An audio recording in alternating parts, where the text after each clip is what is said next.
Good evening again. Thank you for coming. My name is 𝐻𝐿𝐲𝐿𝐬𝐂𝐚. I'm the Director of Protective and Legislative Services for the municipality of Jasper. I was also the incident commander for the municipality this summer, so you probably remember me from television. Thank you for coming tonight. We were kind of wondering what kind of turnout we might or might not get. This is our annual session that we do each spring to discuss the upcoming hazards and how to prepare for them. And this year we have a bit of a different agenda. We will start with a presentation by Landon and I about the 2024 wildfire, and then after that we will talk about what we would usually talk about, which is preparing for the upcoming hazard season.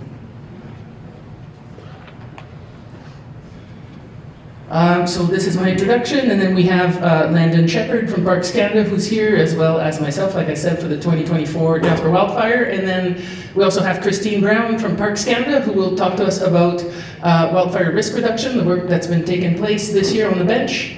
We have Chris Johnson, who is also here from Parks, and he will speak to us about the operational readiness, so what Parks Canada will be doing to prepare for wildfires this summer. And we also have our Fire Chief, Matthew Conti, who will also speak to wildfire risk reduction on behalf of the Jasper Fire Department.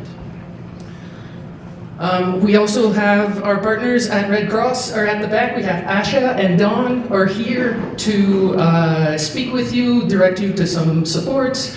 You can grab a teddy bear or a blanket, and they have lots of good resources, so we encourage you to speak to them, go for a visit. And we do understand that tonight might be difficult, some of the information that will be presented. I will tell you now, if you're here for pictures of the town on fire, we're not going to do that. So you can rest assured in that sense. We will speak to the wildfire aspect, but we also speak to the municipal firefighting aspect, which is something we really haven't had the chance to do since the incident. So we'll do our best to present the information we have at this time. I think it's important for us to tell you that several studies and research is ongoing about the fire. There will be more information that will become available that is science-based and has been assessed by other individuals, and there's some really key and important information that will arise from those reports, but those won't be ready for probably another month or so, depending on the report. Parks Canada has a bunch, so does the municipality. So please keep in mind that the information as we presented is what we know today, and that keeps changing as we uncover more things. I've been speaking publicly about the wildfire in all kinds of locations. I've been traveling to conferences, and everyone really wants to hear what happened in Jasper. And speaking with you tonight probably has to be the most difficult one. You can do it, honey. Thanks, Nance. What I can say about the response generally, so how do you even begin to introduce a topic like that, is something I've been thinking about for months and still don't have an answer, so I guess that says a lot. But essentially, we had 48 hours to get ready from when the fire started until they got to town. I can tell you that our response was swift, it was bold, it was well supported by our regional, provincial, and national partners. This is a circumstance that is sort of unique to Jasper, and the operational alignment that we had on the incident was something we're very proud of, and every single person who showed up to help us did so to the best of their knowledge and abilities with the tools that they had, and I couldn't be more proud of having been part of that team. Could have things unfolded differently? Does saving 70% of town a success when you look at the other 30% and all the hardship that it's caused? It's kind of hard to bring those two together. So we were prepared, we did the best we could, and you were prepared. You evacuated like champions. Thank you for that. You knew where to get the information, you were ready, you had your kits, you knew what to do, and the fact that we could evacuate 25,000 people safely out of town in something like 5 hours was quite spectacular. So thank you for being part of the emergency preparedness with us. I'll speak a bit later about mental health. It's been an ongoing challenge for everyone, whether you live here or know people who live here, or firefighters are experiencing it in a whole different way. And I think it's something that doesn't get enough spotlight that we really need to talk about more, so you'll hear more from me on that later. And for questions and answers tonight, we will take a bit of a different approach than we usually do. So we have pieces of paper and pens, and we would invite you to grab one and write down your questions, and we will not be having sort of passing the mic around session for questions. We will not be doing that tonight. And so after the presentations, we'll take a little 10-minute break. Please make sure to submit your questions by the end of the break, and then we will look at them, we will distribute them among us and answer those that we can. On this note, I'd like to invite Landon to come to the podium.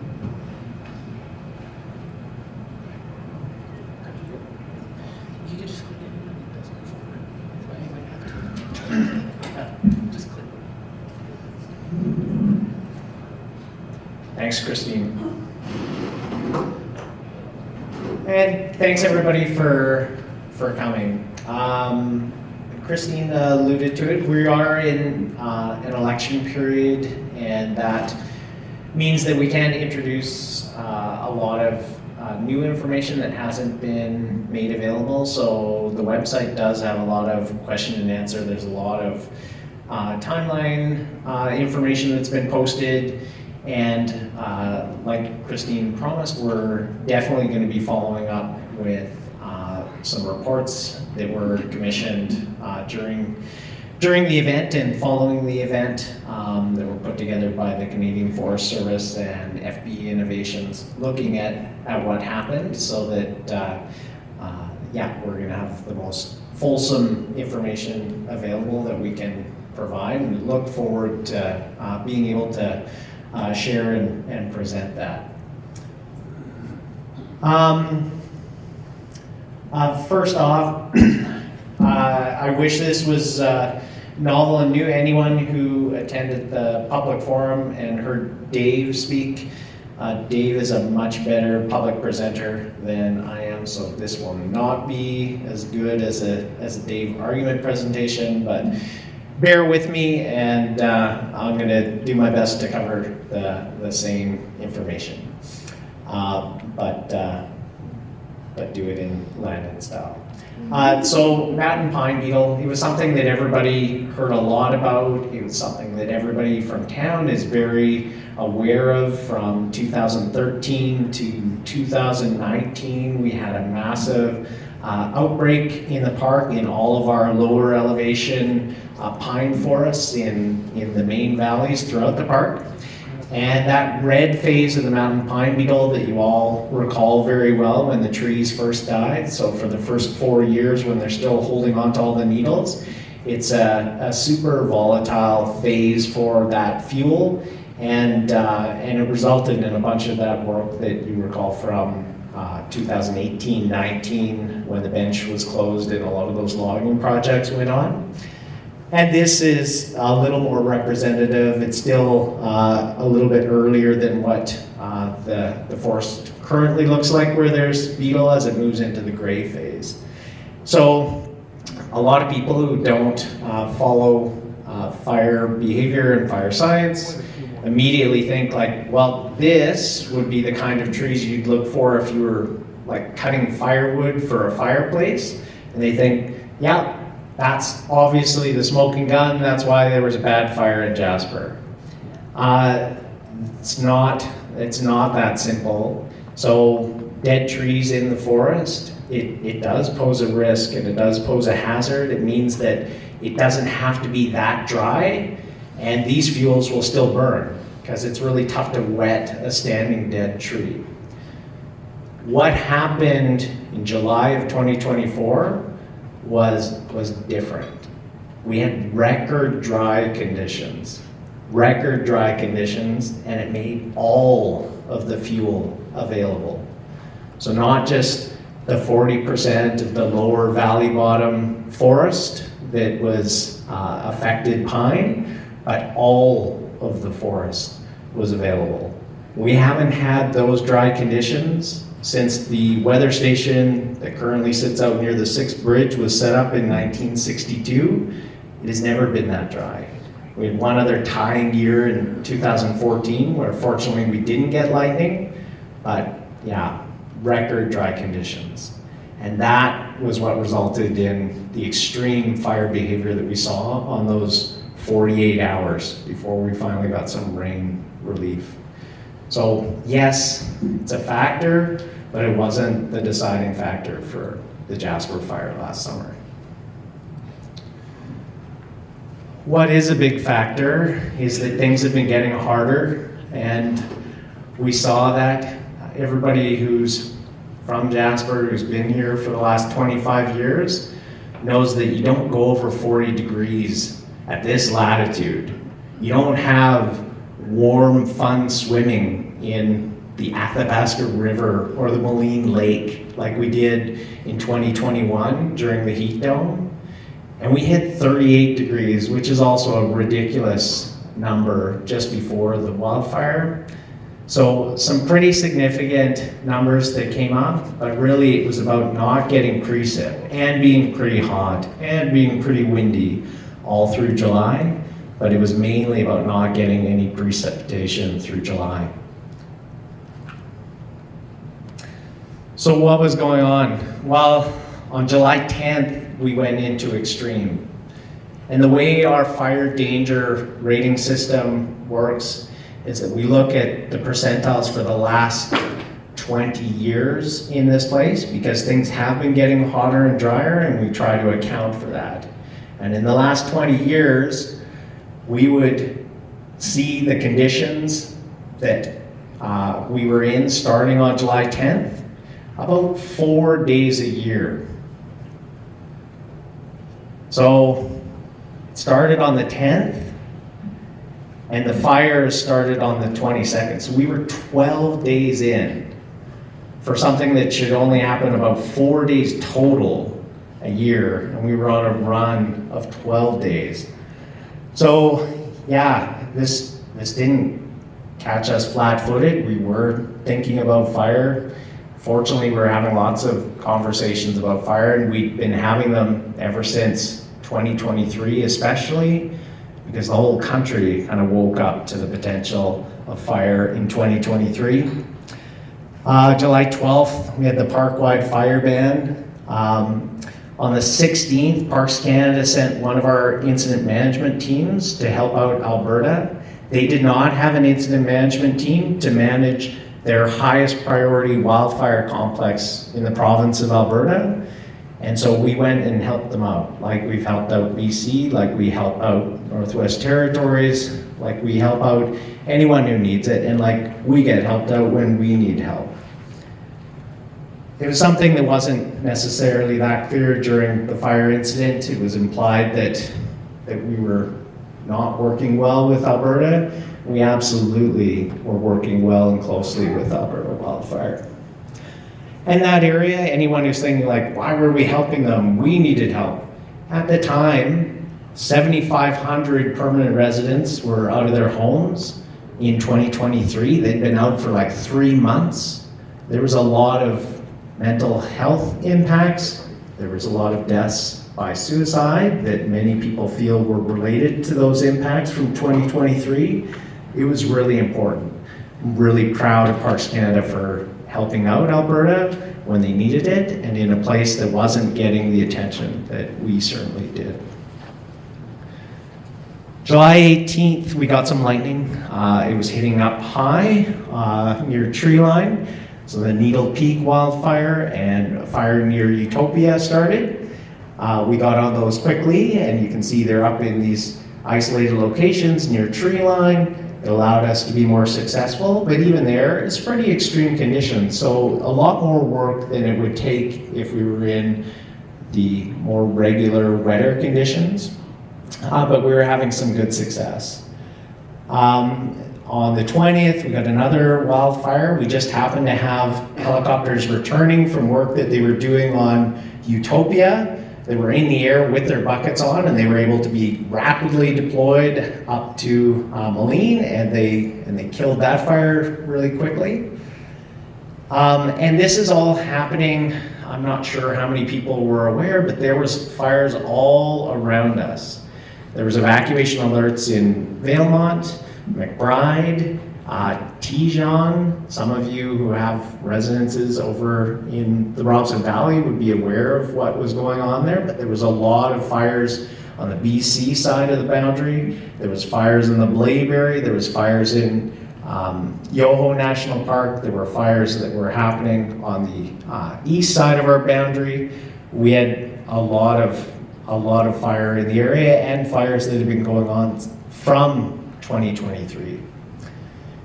And of course, July 22nd gave us a fire. So pretty significant weather forecast, lightning moving across BC. It started a bunch of new fires for them. And this one was not lightning. There was no lightning strikes anywhere near this one. Still not sure what it is, and it's still under investigation. But it did happen north of the community, within 5 kilometers of the community. It's right beside a highway, so it was instantly spotted. 2 minutes after 7 p.m., dispatch got a call that there was a fire near the transfer station, just north of the transfer station. And my colleague Clayton, who is a very fast-moving, almost twitchy kind of guy, jumped in the duty officer truck, and he was out there within 4 minutes. And it had already started to put on some fairly rapid spread. There was good wind out there. We had a crew out there within another 6 minutes of Clayton. And at the time, he was thinking we would have pretty good success because we marshaled those resources. We had a bucket in the air starting to move towards it. Unfortunately, it's you can't see it super well on that photo, but it's right underneath that power line. And then it proceeded to move right underneath that power line, the power that comes to the community, so a lot of power. And you can't spray a hose up at a high-powered line safely. And you also can't bucket from low elevation safely onto that power source. So that made things a little more interesting, and then the winds continued to make it interesting. This was only a few minutes afterwards, and reflective of the dry conditions we were facing. This fire is the most southern of the lightning strikes. So I said 2 minutes after 7 p.m. is when that fire started north of the community. These lightning strikes, and we have the lightning data that of where they occurred, but they started at 5 minutes after 7, 6 minutes after 7, and 8 minutes after 7. 3 strikes in a row from a lightning cell moving across the area and bringing with it pretty strong gusty winds gusting up to 85 kilometers per hour. You can see some of that with the vegetation moving in this photo. This photo was taken 6 minutes after the lightning strike. And, you know, I like that Randy Fingland's up at the front here, because he's already looking at that and thinking, yeah, that would be a really hard fire to control, even if we had a fleet of helicopters in the air around it, for it to grow that fast in 6 minutes. And this is 30 kilometers away, and even if we had helicopters perched on the helipad here in Jasper, flight time wise, this would have been beyond their ability to control. We did call for tankers right away, and there were some tankers that were already actioning fires that were threatening communities in Alberta, others that were grounded from smoke. And my colleague in Edson, who I'd asked to look for air tanker resources, even checked all over BC, and they had 1 tanker group down in Castlegar who couldn't come directly towards the park because there was weather in the way, and they said they could swing out towards the Pacific Ocean, maybe get up, but they didn't think they could arrive before dark. So This is why, if anyone is wondering, well, what if you could put tankers on it that evening? We had the same thought, and unfortunately, they weren't available. They grew very quickly, those 3 fires. 2 of them joined together within about an hour and a half. I flew down around that time, and the caribou breeding facility is down there, and it's 60 hectares large, and so it makes it pretty easy to estimate sizes, because you can say, oh, 1 caribou facility would fit there, 1 would be there. The smallest fire was 50 hectares, and the largest was 250, was my rough estimates. And that one from the photo had grown to about 100. And within 4 hours, by 11 p.m., they were over 3,000 hectares. They were getting 35 knot gusts, was what my pilot said. It was like 45 kilometers, 50, 60. 50 or 60 kilometers per hour is what Randy Finland has told me. And that will grow a fire quite quickly, even if it isn't extreme dry record conditions. But in this case, it had both, so it became big fast. Oh, stay close.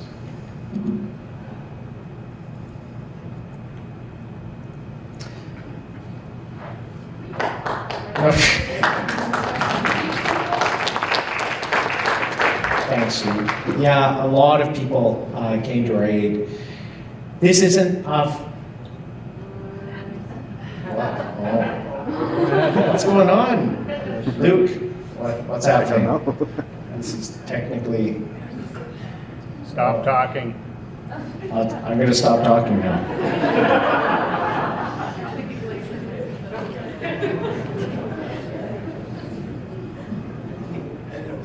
I think you clicked on this or something. Traverse's fault. We had resources arriving from Alberta that evening.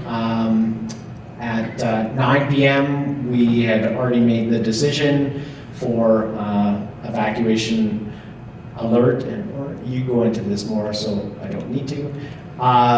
But we had a couple of helicopters and crews loaned to us, and Alberta Emergency Management Agency started coordinating additional resources to come in. So a lot of things started happening that night. We ordered an incident management team, and they started, some of them started flying that evening. A lot of things happened even that first evening, including the evacuation, and Christine will talk about that. Throughout the next day, we start with critical infrastructure sprinklers, some perimeter sprinklers, started moving sort of likely sources of ignition near structures within the community.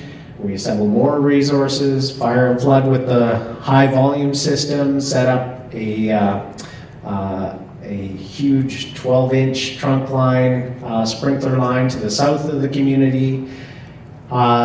We worked on setting up a sprinkler protection system for JPL, and just a note, because I've heard people say, well, why was there extra attention paid to JPL when there was other like commercial accommodations that didn't receive the same treatment? And it's because of the size of residents out there. So the Jasper Park Lodge, I don't know how many it is, 300, 500 people that live out there, but that's a small community. And so it was given community status of protection and why it has additional resources. And then finally, it's about trying to protect some of those other individual structures. But it starts with life safety, and that's why the evacuation happened first, and that's why it had the bulk of our attention and resources, especially because we were down to just one way out of town that was safe and secure. And then it moved to critical infrastructure, and then it moves to communities, and then it moves into individual residences and other structures. So the 24th arrived. And that that was quite a fire day. Looking at what was developing on the landscape, it became quite obvious that the fire was going to reach the community, and the fire behavior that we were seeing. I have to be honest that even with all the work that has happened to protect Jasper since 2003, and all of the amazing work that the people and resources that came in were able to be put in place in that 46 hours since the fire had started, I did not think we would have a town. This was unlike other fires I've been on in my 33 years, and I've been on some big ones. And I didn't think we would have anything left standing. Now, there are some parts of this fire that I really look forward to folks getting to see the Canadian Forest Service wildfire investigation report, because it's stunning, and I have no doubt that they'll publish some journal articles on this fire. But yeah, the level of force and the level of fire intensity being displayed, unprecedented. So just before 6 p.m., we started to have embers in the community.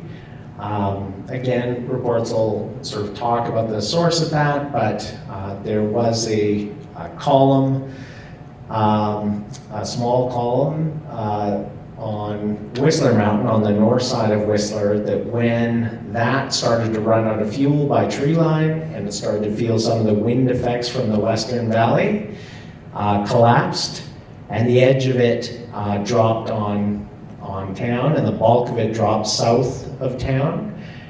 And that resulted in a bunch of initial starts, both in the community and up on the bench above the community. At times, it was so dark, you couldn't really see across the street because we didn't have power. And the winds that resulted from the fire starting to actively move up the slopes of Whistler Mountain was generating winds that many of you have seen, some of the trees that were snapped off several meters up. That was happening as a result of the in-drafts feeding those flames, not from environmental winds.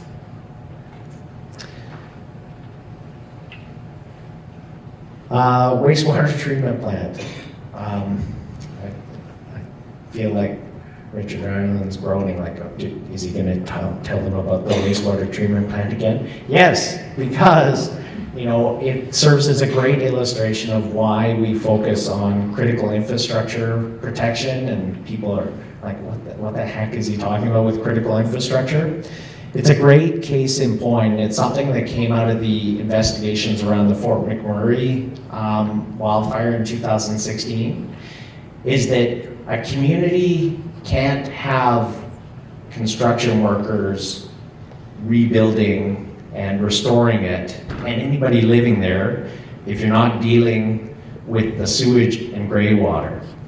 Now, this one, when it was built and we still had the old one working poorly and needing to be replaced by this new one, it took a couple of years to build. These aren't off-the-rack facilities. They're bespoke to whatever volumes and whatever kind of effluent requirements are needed for the area. So if you don't have this, you can't have your construction workers living in Jasper. You certainly can't have temporary accommodations and people back in their homes and anyone here. And there's other places where maybe you can improvise, like a clinic or even some of the functions at a hospital if you have the equipment, but you can't with a place like this. So we spent a bunch of time. It was probably the first place that got sprinklers from Matt's crew and a bunch of his team had to actively defend it through the night. So many things that I'd love to talk about with this fire, and as I said, I look forward to future presentations. But this Canadian Forest Service report should be out in May. Same with the FP Innovations report, May or June. There are going to be other lessons that come away from this fire, and certainly, as Christine alluded to, there's continued incredible interest. There's so much emotional resonance with our community. It's pretty humbling how connected people feel all across the globe with our town. And it's our hope that some of the things that we did well, or things that we learned that we need to do better, are going to be able to help other communities, and we're going to use this platform and people's interest to be able to advance that.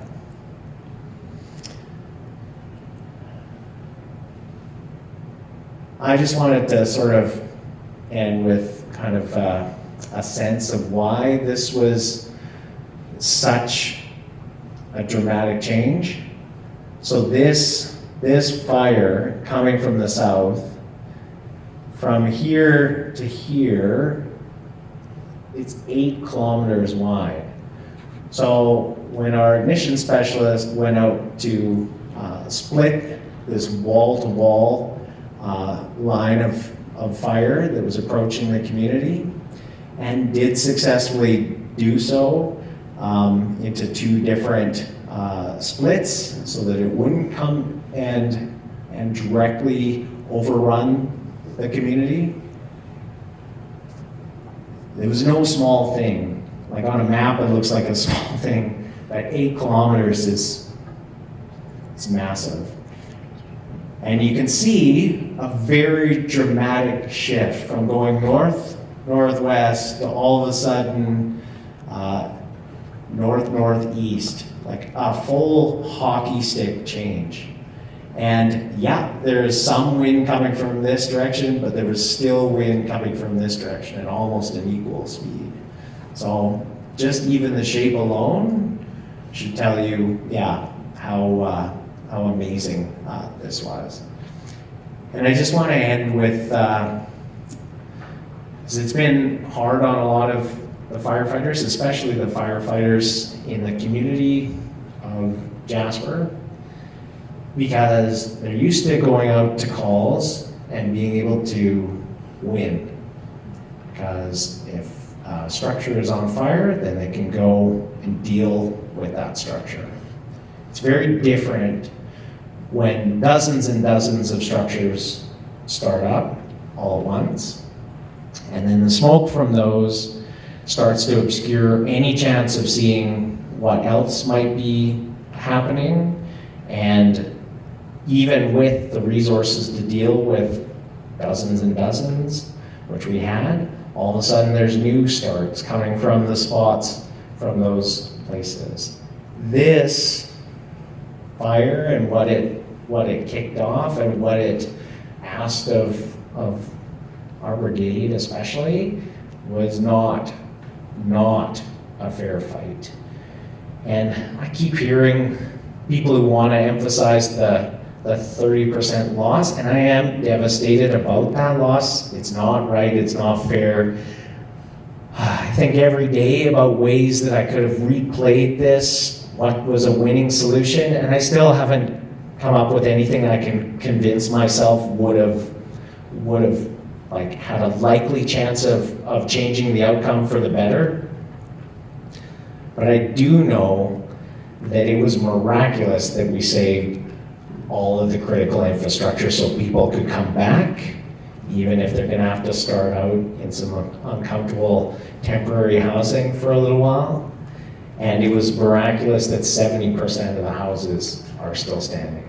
That isn't what was coming at us. And so, thank you, Jasper Brigade, and all the wildland firefighters who worked their butts off one who gave his life so that people could get back into town. Yeah, that's all I have.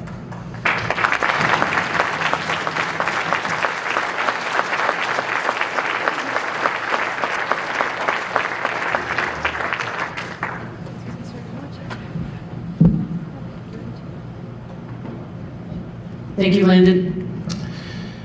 So I'll present a bit of a timeline from a municipal perspective. But before I get started, I think those of you who come here annually, we see you in the spring. There's a few more of you this year. You'll know that we have a pretty extensive emergency management program. Since Mr. 𝐉𝐚𝐬𝐞𝐫, Chief 𝐉𝐚𝐬𝐞𝐫 retired, took two of us to replace him. So have Chief 𝐿𝐼𝐻𝐾𝐫 as the fire chief and myself as the director. So essentially putting some senior leadership resources towards emergency management. And I want to acknowledge part of my crew who's standing at the back, including our Deputy Chief, Don Smith, two of our lieutenants, Nick and Kelly, as well as Jen, who's working with us now. We stole her from the pool. She's with us at the station. She's great.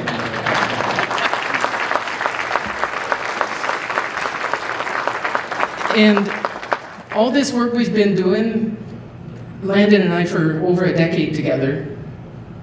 I was already talking to him and texting with Katie and Landon before these fires started, because these guys were responding to 𝐉𝐚𝐬𝐞𝐫 and 𝐼𝐻𝐾𝐫 and a bunch of other places. And in fact, I was at the compound at 5 p.m. to be part of Katie's planning meeting for another incident. Little did we know that this was going to happen.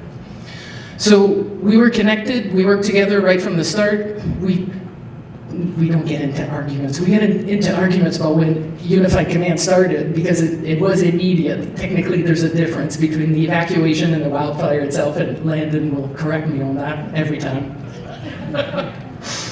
But all these exercises, some of which were exactly this, we've practiced this exact scenario with the Parks Canada team upstairs at the fire hall, except this one was moving a lot faster than any sort of modeling or predictions we have had before, which is also of great interest to the Alberta wildfire community with the Canadian and everywhere else. Like, how do those models help us?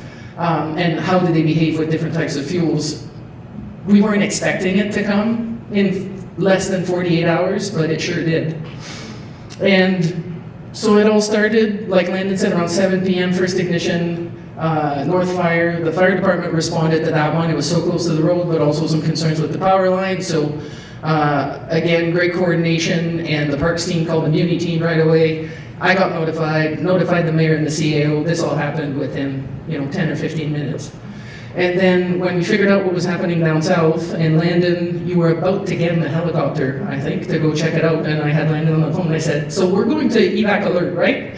Like, no, not one fire was threatening the town directly, but we had 4 fires on the landscape at that time. So pretty obvious decision that yes, we need to let residents know that something's happening. So that's when we issued the evacuation alert at 8:35 p.m.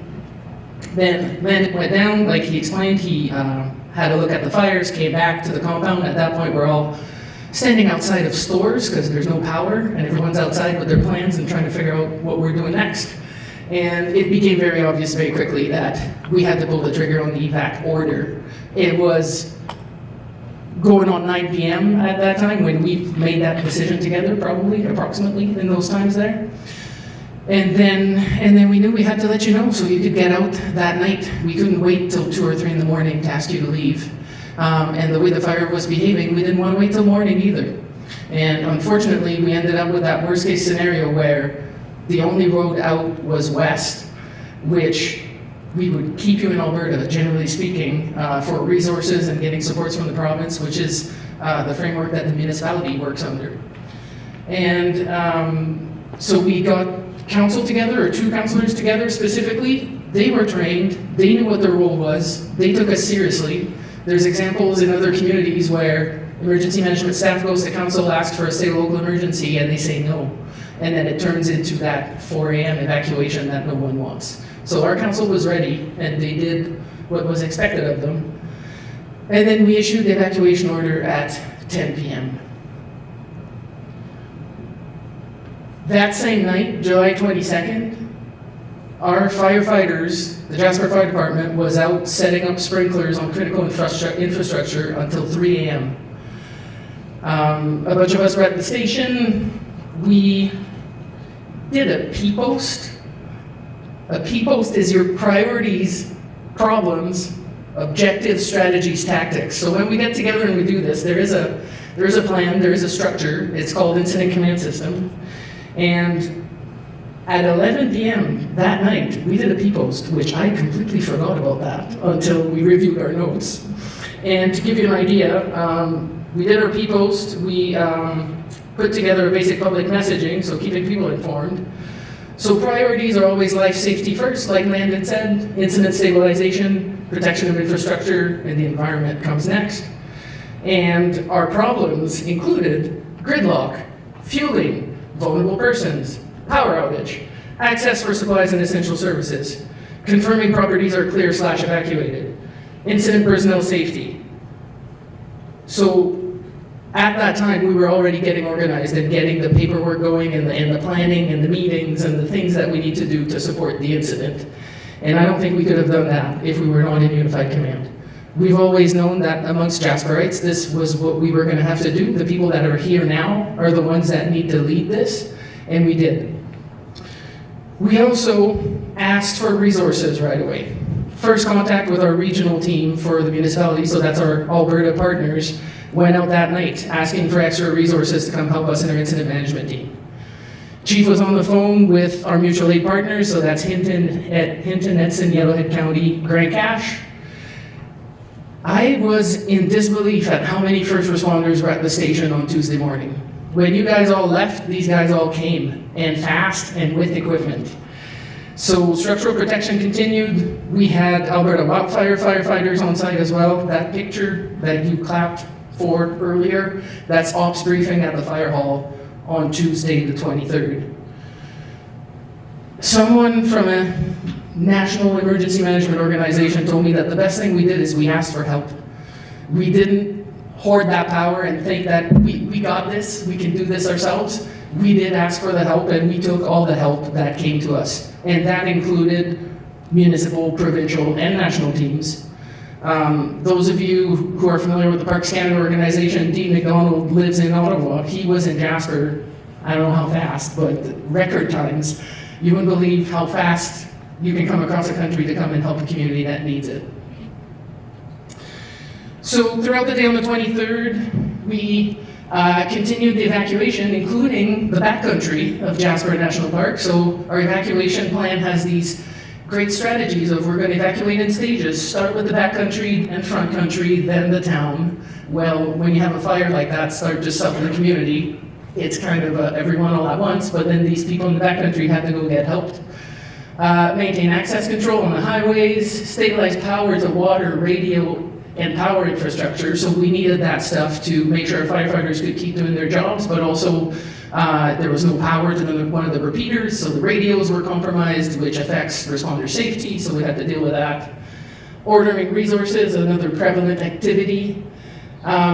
Deploying structural protection equipment. So we followed our plan. We had just redone it in 2023. Chief will speak to our plan for 2025. That included the wet line that we had just purchased in January 2024, which was set up around the west and north perimeter of the town, which was also supplemented with line equipment to bring us all the way back to Pyramid Lake Road. We also mobilized resources to have a wet line put at the south end of town, and that was a high volume line that was pumping straight from the Athabasca. So all that was getting into motion and being deployed the day after the start of the fire. And then the evening of July 23rd, people were staying in town who could, so the people who worked at dispatch, the firefighters, the IMT members, and then it became quite eerie that night. And we actually had a bunch of assisting agencies, but also some of our own staff self-evacuate because they felt it was, they weren't not confident in the plan, but they felt for their own safety they should leave. So that gives you an idea of what things were like on the 23rd. And then on the 24th, essentially the same activities continue, so more sprinkler protection, more resources coming in, more efforts by Parks Canada to control the wildfire as Landon outlined. Another full day of activity, essentially. And then we were having meetings upstairs at the fire hall, so our incident command post where we all assembled was at the station. And we were in the middle of a strategy meeting, maybe? And then one person went out on the deck. And then another person went out on the deck. And then the wildfire people are looking at this fire coming over the mountain going, ooh, look, something's happening, something's going on. And so the fire behavior that afternoon was pretty extreme, and it became obvious that we needed to change our tactics, that preparing for suppression. So structural protection is when we set up sprinklers and things like that. Structural suppression is preparing for buildings to actually catch fire and firefighters and engines to action them. We evacuated our team to Hinton, those who were part of the incident management team, so not those that were directly involved in the front line.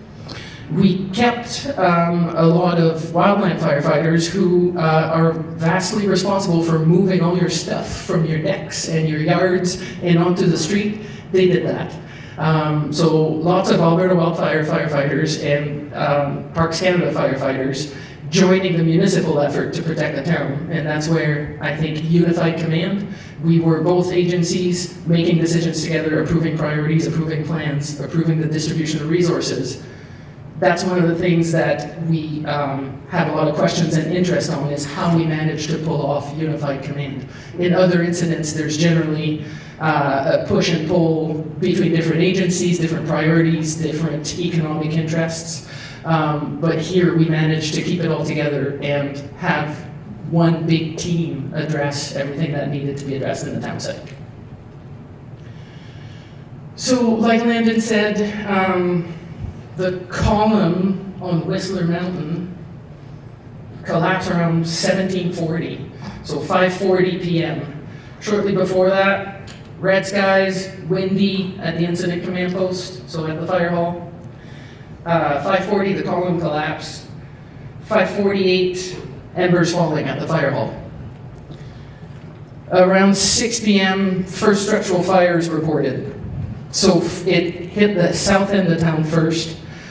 So think S Block area, home hardware, RV parking. Those were the first reports of flames, and then eventually businesses on that end of town.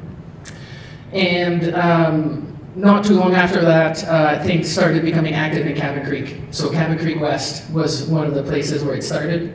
So with that ember shower affecting that neighborhood. And Chief Conti will speak to this a bit later.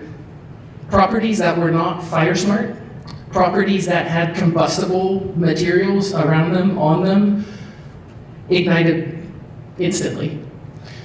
And I have the data from Chief, I'll try to remember.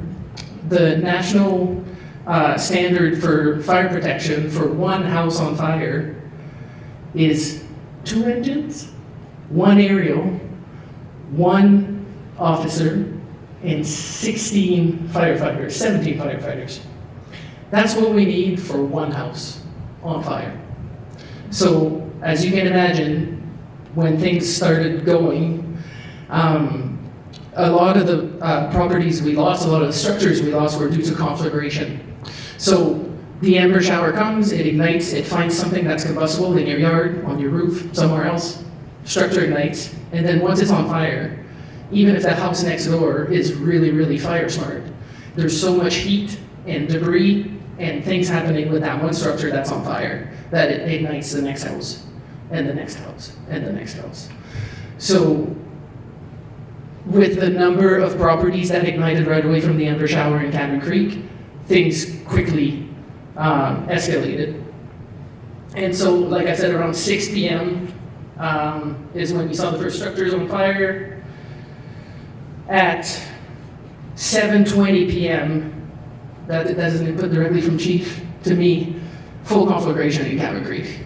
So shortly after 7 p.m., Cabin Creek was fully involved. In the meantime, we had gas stations on fire, we had explosions, we had structures starting in Cabin Creek and then moving more to the middle of town. and then eventually moving down towards 𝐼𝐻𝐻𝐿𝐵 Avenue is where we managed to keep it from spreading. But there was also a change in weather and temperature at some point.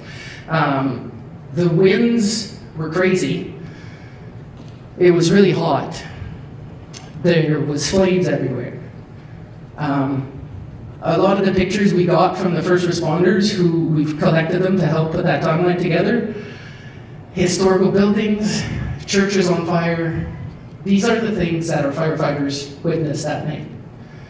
And there is no way you can prepare for this. And the impact that it still has on them today is hard to describe. So a lot of the work that we've been doing at the station since the incident is to try to look after those guys. And it's hard to talk about, and it's even harder to get the right resources, convince people to get the help. I was banging my head against the wall in the fall, trying to get our crew to talk to a psychologist. How can you possibly think that you'll get through this yourself? And it took a while. And I am proud to say that our fire department has its own registered psychologist. We have a new plan. We have a vast majority of our members who are actively getting counseling and therapy with a psychologist. And I'm extremely proud of the courage and the bravery that they displayed that night, but that they continue to have to, offer, put forth in order to get better, in order to look after themselves and have a healthy relationship with their families and sleep at night and be ready for the next one. So, like Landon said, it wasn't a fair fight. It all came our way. I mean, sometimes I wonder, like Landon, is there anything else we could have done different? Is there anything else we could have done better? Did we miss something? What happened? And then I take one look down the South Valley and I remember what happened. And as heartbreaking as it is, and as hard as it is to focus on the positives, that's what we need to do. We need to learn. We need to document our learning so we do better, and we've been doing that with the fire department. So comprehensive after action review where we explore what went wrong, and it's hard to do that, and document it and come up with a plan and action it is what we're working on. We've also been working on an after action review that addresses the incident management team response as a whole. So Chief and I were stuck in Hinton. Hinton, we love you. You were great. But we were stuck in Hinton for weeks, and our Deputy Chief, Dawn, was here in Jasper, leading the crews and having all the additional support that came from other Alberta communities. But the scope and scale of the machine that was put into place to manage this incident, supported by Parks Canada, supported by Alberta. I think at one point I remember looking at the org chart and we had 800 people on the org chart working on the incident at the peak of the staffing. So the scope and scale of the event, I guess, matches what the grief and the hardships that we see in the community. And we will come back, we will rebuild, but boy, it's a tough one. So on the mental health note, yesterday was Mental Health Day at the station. We had 2 training courses, one for our incident management team, one for our firefighters. And I invite you to look up the, I might not have the right name, the Canadian Association of Mental Health. We took the working mind training, and essentially it gives you this spectrum of colors. So it gives you the tools to speak with your colleagues, speak with your family about how you're doing, how you're feeling, and how to, for us, recognize the signs and support each other. And when you're in the green, you're doing okay, you're doing pretty good. You're regulated, is the word. And then you can slide into yellow, so you start getting a little irritable, or you start, feeling not quite yourself, and maybe you're not sleeping great. And then when you get into the orange, that's when we need to be a little more worried. So in the orange, you're maybe abusing substances, you're really having issues sleeping, you're demonstrating more and more severe signs. And when you get to the red, that's when we need a professional to come and provide some supports. So we've learned to live in the yellow. I live in the yellow for the most part, sometimes veering to orange. And I know it's stuff you probably know already, and it sounds a little silly, but Get some sleep, drink your water, eat healthy, get some exercise, connect with your friends, with your family, don't isolate yourself. We need to talk about this. You can't be going through it in silence, and whether you lost your home or you didn't, or you were part of the response, or you were here or you were not, it doesn't matter. There's all kinds of things that could cause you to move from a color to the other, or feel the need for some support. And if this is not a time in our lives when we need to be doing this, I don't know when it is. So pick up your courage, talk about it, look out for each other, and yeah, that's my message. That's what I got. Thank you.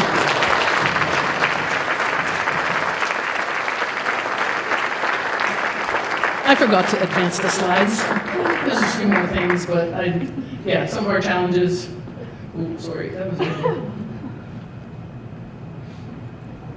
This is that big trailer that was parked outside of the Crestwood in Hinton, where we spent about 5 weeks, is the Canada Task Force 2 Mobile Command Center.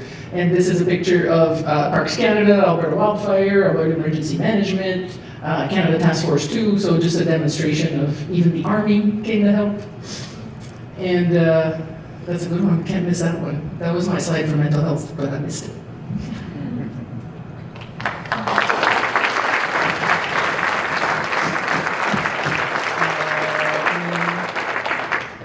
Christine, you're up.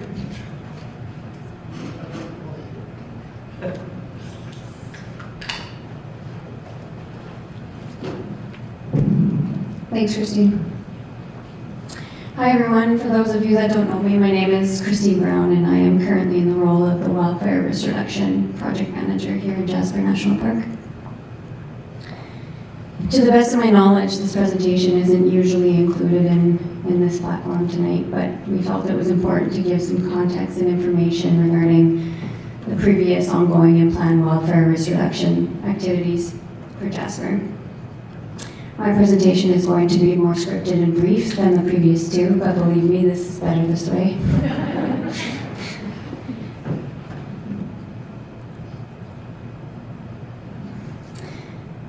This map here highlights the fuel treatment units completed over the past 20 years. The Community Fire Guard, which many of you are familiar with, is located west and northwest of the Jasper town site, and it was established in 2003. Since then, over 1,800 hectares of fuel reduction and fire smart treatments have been completed in Jasper National Park, 900 of which since 2018-19. The lighter yellow areas on the map show the mechanical fuel reduction work that was completed in 2018-19.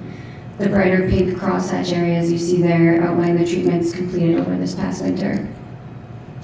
For a closer look, you can find this map on the Parks Canada website under the Fire Updates and Information page.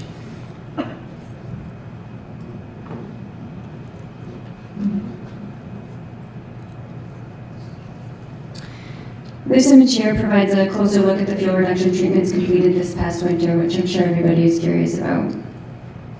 This includes the mechanical treatments between Magic Ridge and Wind Road, as well as the mechanical treatment between Patricia Lake and Cottonwood Slough. Additional treatments were completed along Pyramid Lake Road, as well as in the intermediate fire smart zones adjacent to Pine Bungalows, Patricia Lake Bungalows, and the Jasper Riding Stables outlying commercial accommodations. In total, an additional 116 hectares were completed this past winter. This is a drone photo of the mechanical fuel reduction work west of the Jasper town site. To help get our bearings here, we see Cabin Lake on the far left in this photo. Marjorie Lake is on the lower right, and approximately 2.5 kilometers away in the distance is the Jasper town site. This area between Cabin Lake and Wind Road, where a large portion of the mechanical tree removal took place this past season, is now complete. Here we see the strategic placement of the treatment unit as it ties into previously completed work from 2018, as well as the Community Fire Guard. The 2018 treatments that you can see are lighter in color, and the recently completed treatment area shows visible bundles of trees on the ground. This photo was taken on March 4th, 2025, and since then, the area south of the tree bundles that you see here has also been completed. Now, although this is a good picture, I feel like you really cannot grasp the scope of this work until you see it in person. So I encourage anybody that has the opportunity or the ability to go out there to take a walk and see with your own eyes the work that we've completed. And those of you that don't have that opportunity, ask your friends and your community members that have been up there. It is quite extensive, and we are quite proud of this under the constrained timelines and recent events. So, moving forward, the plan assessments to identify potential fuel treatment units over the next 5 years will focus primarily in the areas outlined in white. These areas are currently under assessment at this time to determine the most suitable vegetation and management methods upslope of the town site, infrastructure, and new development.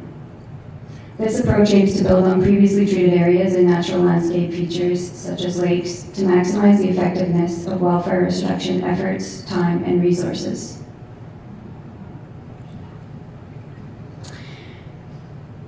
The updated Jasper National Park Wildfire Risk Reduction Strategy adopts an integrated approach using the 7 Fire Smart disciplines to emphasize cooperation and shared responsibility amongst land managers such as Parks Canada and the municipality, as well as leaseholders and homeowners. As you can see on the right, the 7 Fire Smart disciplines include education, interagency cooperation, vegetation management, emergency planning, development and infrastructure, legislation, plans and agreements, and cross-training. So short and sweet, that concludes my presentation for the evening. I'd like to thank the municipality for organizing and facilitating and inviting us to this information session tonight. But most of all, I'd like to thank you all for coming out and your participation as we enter into a new fire season. Thanks.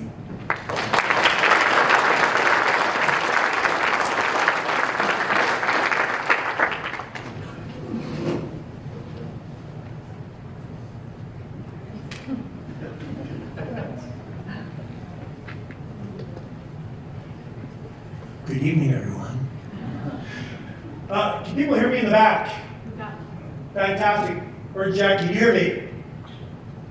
Okay, that's good. I am terrible with mics, and I'm making my information officer nervous because I walk around. My name is Chris Johnson. My whole purpose today is to introduce myself and talk a bit about what we've done getting ready for the coming fire season. And now I have to move back to the mic. Okay. I think my full stop should work. Oh dear. This got disaster written on. Does that work better? Yes, thank you. Okay, first of all, we've been here for an hour. That was incredibly heavy and emotive, so I want to say thank you for getting up and talking. That was pretty impressive. But I'd like everyone to stand up for 1 second. Just stretch. Okay, that's good. Now you can sit down. I was literally raptured the entire time listening to that. It was like, when I stood up, I'm like, wow, I really am stiff. So I am actually pinch hitting for the summer. I'm acting for Katie Ellsworth, who was the fire management officer here last year. She's gone off to take all the knowledge and move forward and develop a bunch of resilience planning for the rest of parks and try making more good things come out of this. So I'm actually in Secaucus, and I'm from the Yukon. So I'll be Yukon Chris for the next little while, and I'm still getting used to your park and all the cool things that are going on. One of the reasons they brought me down is this will be my 42nd season, which sounds like something from a Douglas Adams book, but I'm very old and I know a lot of people, not looking at anyone in particular at this point in time. And it's kind of nice to be able to stand up and sort of talk about what we're looking at going forward, because honestly, I'm old enough, and I don't know if I'm allowed to say this, but predicting the future is kind of a chump's game when it comes to fire. Okay, thank you. We do have some great models out there, and when we talk about planning for what's going to come for the next season and stuff, we quite often reach out to the Canadian Forest Service, and they look at like the Pacific Oscillation, they look at Arctic weather flows, they even look at things like, you know, how many sunspot activity and stuff like that, to try and predict the future. And you know how often they're right? Awkward, yes, that's right. Not very good, but it's the best information that we have. And looking into the future, what they say, 2025 is going to come very soft. It's going to be a very slow start, which is kind of playing out. But they're predicting that it's going to keep getting worse every month, and it's going to peak in September. So this is the season to make sure we have all our house in order. So what does that mean for us? Resources. Well, we've got 2 initial attack crews, which are pretty amazing. I came down from the Yukon, and I'm literally stunned at how often and how many people want to work in Jasper and be here. We have a rookie this year that has, I think, 4 years of working in Ontario and 2 years working, 5, sorry, yeah. And she's also worked for 3 seasons? 3 seasons in Australia. And she came here because she wants to work here. You know, we've got Jacob, local kid, coming in as well. Like, people want to be here. So we're getting all of our currency training, doing all our fitness tests. Clayton led from the front, passed the fitness test for us all, so we appreciate that. Made us all look bad. We've also got one of Canada's, well, Parks Canada's best Type 2 programs. I can guarantee you, if you live in Jasper, you know someone that's in our Type 2 program right now. So I think there's, I always look back, 4 groups of 6? 35. That doesn't math. Okay. The point being here is that this provides us a lot of extra horsepower. So outside of the 2 initial attack crews that go and respond to fires, these people can come in and help make sure that it's properly extinguished and back. And that's a really powerful resource to have access to. Then it comes down to the toys. We have the National Fire Program is setting us up, hopefully with another long-term helicopter that should be parked here for the season and just walk around just so you stretch your necks a bit. And for the first time ever, visitor safety is actually talking about getting a B-2, another helicopter in to help support, you know, extractions and helping people out that way. So it might mean to might even have 2 helicopters here this summer, which would be something nice. You know, we'll always do what we can, with what we have, but it's nice to know that those things are progressing, that we're being supported. But it's not just about sort of the toys; it's also about working together. One of the big things I learned from talking with Randy back in the old days is how many people you talk to in a day. So making sure that we're having the conversations with the rest of the mountain parks, having that collaboration, making sure that you've got people's phone numbers and stuff. That makes life better. 2 weeks ago, we had a big national phone call across Parks Canada. They gave us the update exactly where they're at with their parks, with their training, what their projects and stuff are. So that was actually a big step. I think Scott Brewer's hiding somewhere in the back there. We invited the kids over from Edson because we don't work in a vacuum. So working with people from Alberta Forest Service, brought them in, had conversations about how we can work better with our crews and stuff. Today, we had the people from the Robson Valley come over, and we toured around and talked about interoperability and how we can cross-train with them. These are all big steps forward. And then even going beyond that, you've got the Canadian Interagency Forest Fire Centre, which is a mouthful, I would say CIFC. And what that does is it allows us to move people through a mutual aid resource sharing agreement, the MARS agreement. It's all about acronyms. And that's where I came down when I actually spent last summer here working and do the actual fire process. That means we can access firefighters from anywhere across Canada and North America. They do some amazing work, and I'm pretty proud of the fact that Parks Canada has been able to support them as much as they have. Going beyond that, is a segue to my friend Matt. We're also involved with doing a tabletop, I guess, at the end of the month with you. Because when it comes down to it, there's 2 vectors that are going to bring fire in towards Jasper. On hot, dry days, it's going to come from the south, or it's going to come from the west. The south is pretty cleaned up right now, so we're really focusing on the west. And that's what we're going to be discussing at this tabletop. You will see us around. We'll be at the Emergency Preparedness Week. And as for myself, you will see me. I just became a member of your arts guild, and we're going to see me out on the trails. We're volunteering with some of the different sporting events and stuff. If you have any questions and you don't like being part of a big crowd like this, just wave at me. Like, honestly, I'm trying to get to know a lot of people, so like I said, talking with Randy, it really helps to talk to people. So that's kind of what we're looking at going to this coming season. It's going to be sort of like those elbows up type scenario. We're going to prepare as good as we can for the season and hope for the best. And with that, I think we're going to call my friend Matt.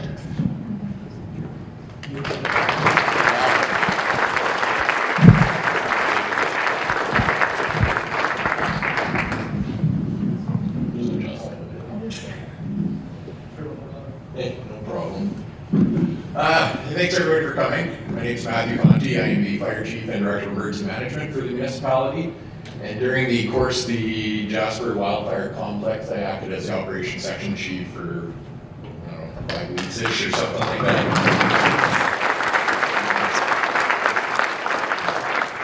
I'm going to talk to you a bit about what we're doing as part of the municipality's efforts to help kind of move forward into 2025 and our wildfire risk reduction strategies and what we're kind of employing right now. Some of our biggest challenges, obviously, were resourcing. To kind of combat that this year, we've worked pretty closely with the Disaster Recovery Program with the province of Alberta. Under that program, we were fortunate enough to get approval to hire a new captain of prevention. This role was originally filled by our Captain Kelly Dawson in the back. She handled training and prevention, what we found throughout the fire, and then moving forward that the prevention efforts obviously need to be increased quite a bit and needed us to actually expand that role a little bit. So with that, we've put out an offer to a new candidate, which will be announced probably within the next week or two here. And that position is going to take on all the prevention-related activities for the municipality. This is going to include running our FireSmart program and acting as the FireSmart coordinator, working very closely with 𝐉𝐚𝐬𝐞𝐫 in the back, who's been doing it for us for years. They're also going to be working through our building inspection programs, making sure a lot more of our business properties are compliant to fire code, as well as working with the public education programs. Part of this is going to be working with the schools, various groups, other organizations, or outlying commercial accommodations, everything they can do there to be help kind of fire smart and be more fire safe in their properties. And then working with the residences as well too when it comes to fire smart programs, home assessments, and kind of pushing through that neighborhood recognition program a little bit more. As well as this position will take on eventually the future fuel reduction works that we're going to be going through as well around the community, which we'll kind of talk about here in a bit. The other part of that is our term firefighters. We call them term firefighters. What ended up happening, as Christine kind of mentioned in Christine with the municipality mentioned in her presentation there, the fire definitely took a toll on a lot of our members' mental health. We've had several members that have been off shift, off duty for quite some time. 8 of our members, like many of you in the audience here tonight, lost their homes in the fire as well too. So it took quite a bit from them to get kind of their lives back on track, homes, jobs, families, everything else lined up, as well as just taking that much needed break from the fire department. In the industry, we call it burnout when they put in too much time and effort, and we're trying to avoid that so we don't lose any firefighters. What we found from previous studies in that Slave Lake, Fort McMurray, High Level, within 2 years of their fires, they lost 50% of their department. So we are working very hard with our mental health program right now to kind of prevent that from happening in our service.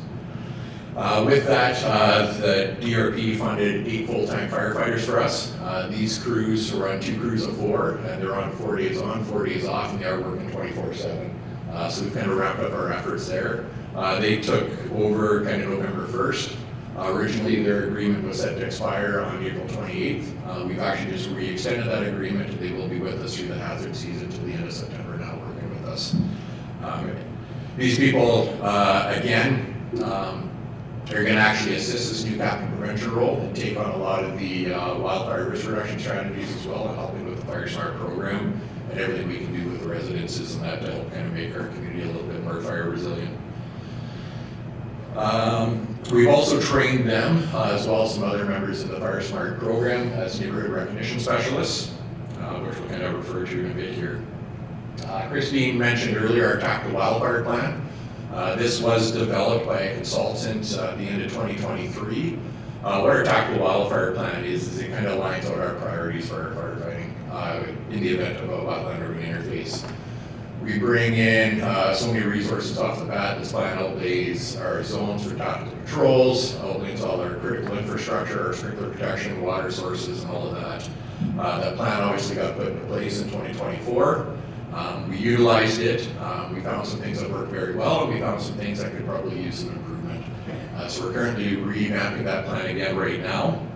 And some of the things we're obviously going to look at changing is some of the mapping, obviously with the loss of structures, as well as new midterm housing sites to identify and place on those maps. Updating our combustible hazard homes, those are the ones that typically have cedar shakes or combustible roofs, to make sure that we have them laid out properly in the map so we know where they are. One of the things we looked at as residents were putting up their home sprinkler systems on there, we were keeping an Excel sheet. We are going to incorporate that into the new tactical wildfire plan too, so it's all combined into one document. Again, adding resourcing. Christine had a slide up there on those wetlands we purchased in 2024. We are going to be moving forward with more wetlands. The ultimate goal is to actually be able to run a wetline all the way around from kind of Patricia Place, around the bench into the extended town and behind the forest park. So we will kind of keep working towards that as well too. Another project we've been working on, and this project actually started in the spring of 2024, was we were working with a consultant to develop a new wildfire mitigation strategy for the community. Obviously due to the events, this project got postponed during the wildfire. We picked it back up now. That is currently in place, and we should hopefully have a final version of that in May 2025 here. This plan is just going to basically be an overall plan for mostly fuel reduction around the town. We've identified a 500-meter zone outside of the town and extended it into about 13 different priority fuel management zones. In there, we're classifying the types of fuel, the hazard it presents, prioritizing which area needs to be cleaned up first, and that will be kind of our guiding document going forward for more fuel reduction programs in the future. With that plan, obviously we're incorporating a lot of fire smart strategies as well too, and we'll see that as more of a push this year and going forward in the future with this new position to get work on homes in the community or fire smart compliant. Obviously the fire smart program's been a big thing. Special thanks to 𝐉𝐚𝐬𝐞𝐫 who's led this over the years and has a number of communities actually now certified under the neighborhood recognition program for us. What we'd like to see is continue to expanding that program. That will be the focus of our term firefighters and this new captain over the summer. In the next few months, you'll really start seeing them getting out and engaging the community and really pushing fire smart programs, conducting home assessments on all of those that want home assessments done, working with the neighborhoods to set up more neighborhoods to get recognition status under the program. And with that being said, we're always looking for neighborhood champions. If you're interested in setting something up for your community or little neighborhood that you're in, please feel free to reach out to the department so we can work with you and get that kind of going for you. The municipality of Jasper, as well as Parks Canada, our land use and planning and urban standards and design team worked on the, what do they call it, Town of Jasper land use policy. That was changed for new building construction. What they did is they worked closely, as those two teams did, with Fire Smart Canada as well as the fire department itself to provide some recommendations. We've seen a lot of changes to that policy now for new construction coming into this community to be Fire Smart compliant. So that is going to be a big change for the community as well too. A couple of the other programs we're working on.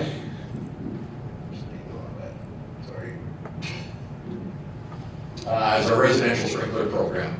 For those of you that spent some time in Banff implemented this program a few years ago. They've had great success with it. We've kind of reached out to them as well as our 𝐼𝐻 sprinkler systems to kind of fall under that program as well too. What that program is going to do is allow us to buy residential home sprinkler kits at a reduced rate and offer them to our community with some caveats that residents will be required to do a home assessment to receive a sprinkler kit at a reduced rate. There is more to come on that. We're still kind of finalizing developing that program, but we should hopefully have that out here within the next month or two. Other than that, yeah, we got a few upcoming events, as Chris mentioned. We do a joint exercise every year. Under provincial legislation, we're actually required as a municipality to do so. Every year we have to do a tabletop exercise, with every fourth year being an actual live event for emergency management teams. We're going to be conducting that together on April 30th. We have a couple other events coming up. Emergency Preparedness Week is coming up starting May 3rd.